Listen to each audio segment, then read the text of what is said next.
अस्सलाम वालेकुम। बहुत दुख हुआ मुझे जब मैंने अपना ज्वेलरी साइट खोली तो मैंने देखा कि उसमें सारी चूड़ियाँ बिखरी हुई हैं, क्योंकि मैंने बिल्कुल ध्यान नहीं दिया था।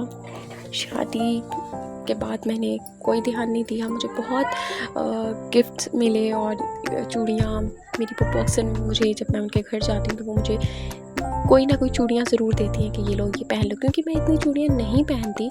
तो खैर मैंने उन चूड़ियों को इकट्ठा किया, चूड़ियाँ, कड़े, जो भी था, जो हाथ लगा मैंने इकट्ठा किया।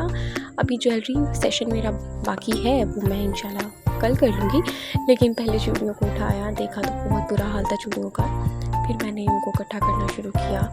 इनमें मेरी शादी से लेकर मेरी मेहंदी, बारात, वलीमा और जो मुझे गिफ्ट्स मिले थे वो सब चूड़ियाँ थी। बहुत बुरा हाल था। सोच समझ नहीं आ रही थी कि मैं क्या करूँ। फिर मैंने खैर जमा करना शुरू कर दिया, उनके सेट बनाने शुरू किए।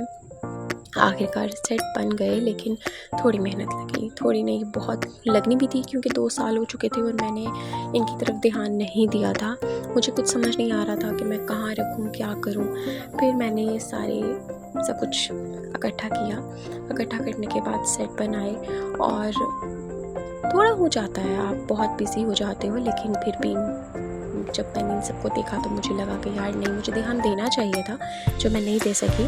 फिर खैर आखिरकार मैंने सारे सेट बना कर रखे और फिर सोचा कि यार अब मैं इनको कैसे रखूँगी, मतलब ठीक है रख तो दूँगी, लेकिन फिर ये बिखर जाएंगी और मुझे फिर और दुख होगा। मैंने फिर एक गत्ता लिया जो मेरे पास रखा हुआ था, और वो मैंने रखा भी इसी चीज़ के लिए था कि मैं करूँगी, इनके लिए कुछ करूँगी, लेकिन कर नहीं पा रही थी, बहुत बिजी हो रही थी। फिर मैंने इनको इसकी कटिंग कर इन सबको एक रोल बनाकर, जैसे बाज़ार में हमें दिया जाता है, कोशिश की थी कि वैसे कर लूँ, लेकिन मैंने कर लिया। खैर करने के बाद मैंने इसको अपने ड्रेसिंग में रख लिया। Thank you for watching everyone. Allah हाफ़िज़। खुश रहिए, आबाद रहिए। अल्लाह हाफ़िज़।